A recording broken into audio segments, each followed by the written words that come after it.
Have you ever talked yourself out of doing something before you even tried?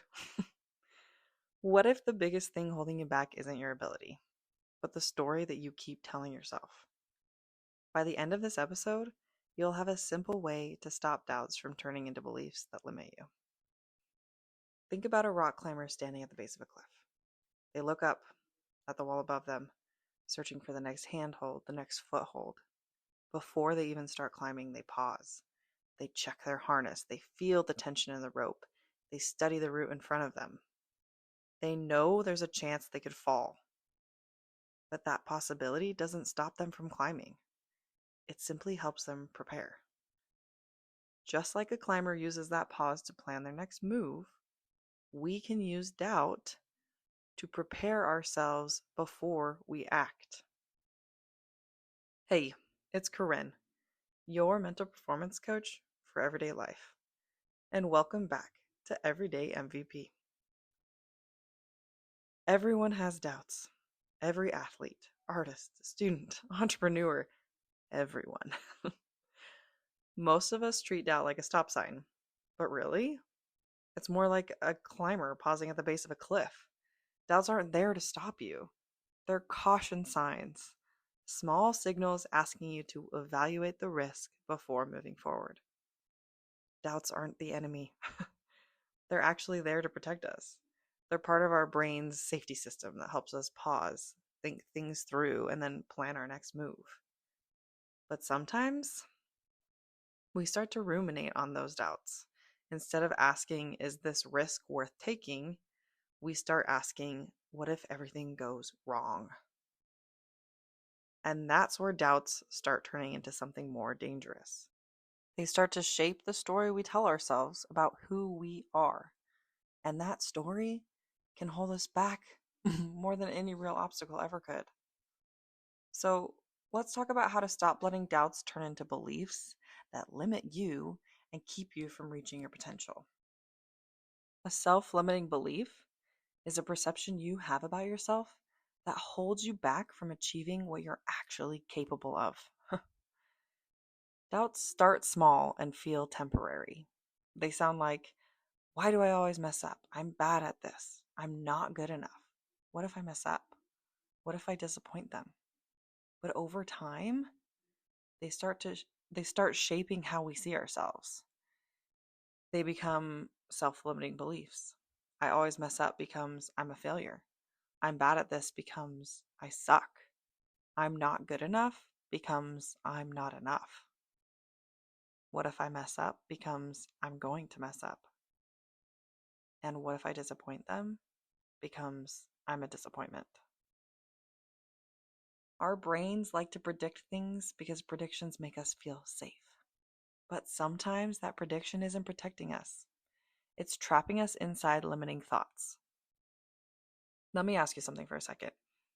Have you ever caught yourself saying one of these things about yourself? Maybe after a mistake or after something didn't go the way you had hoped. One moment turns into a story, and before you even realize it, that story starts shaping how you see yourself.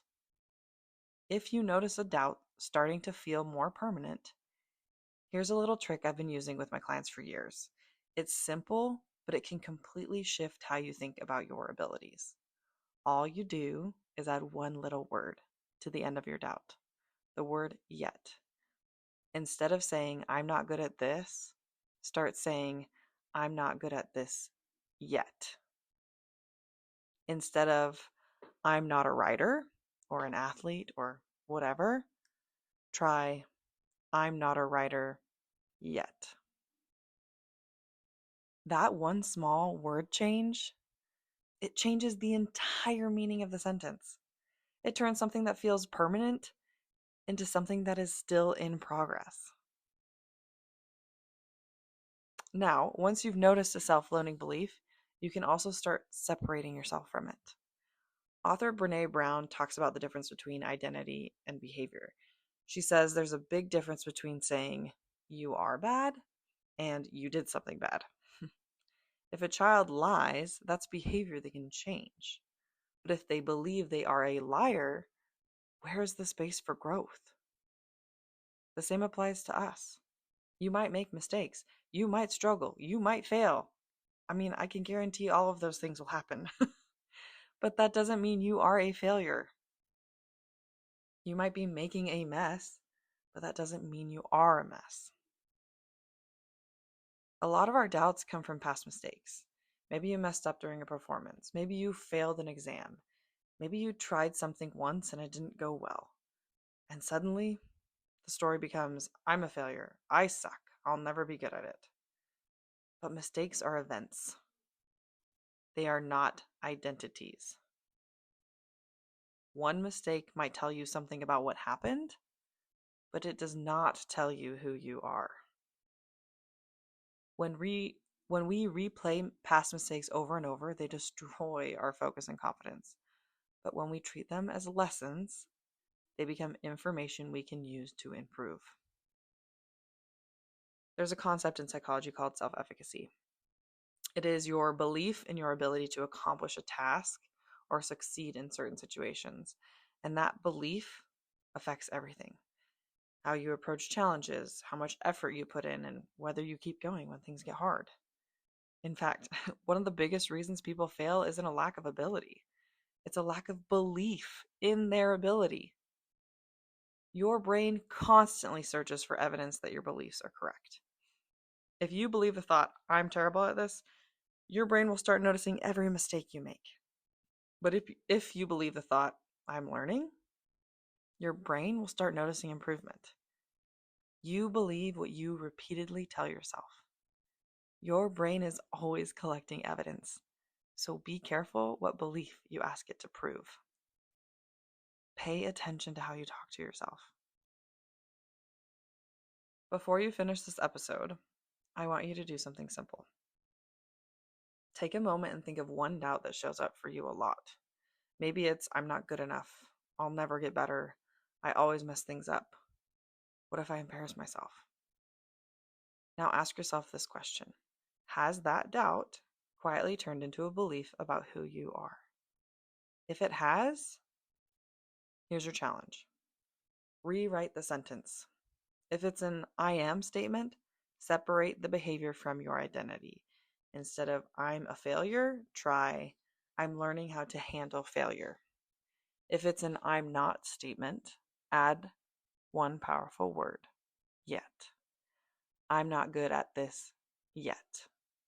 I'm not confident yet. I'm not where I want to be yet. That one word opens the door for growth. So here's your challenge for this week. Notice the doubts that come up. Write them down, then rewrite them in a way that leaves room for growth. Because doubts aren't roadblocks. They're just caution signs reminding you to slow down, assess the risk, and then keep moving forward. The story you tell yourself about your abilities may be the most important one you ever rewrite. Growth begins the moment you stop believing every doubt your mind throws at you. So the next time doubt shows up, pause, assess the risk, and then start climbing. And remember, Mind League team, your most valuable player is you. Every day is a new day. Breathe in, breathe out. You've got this.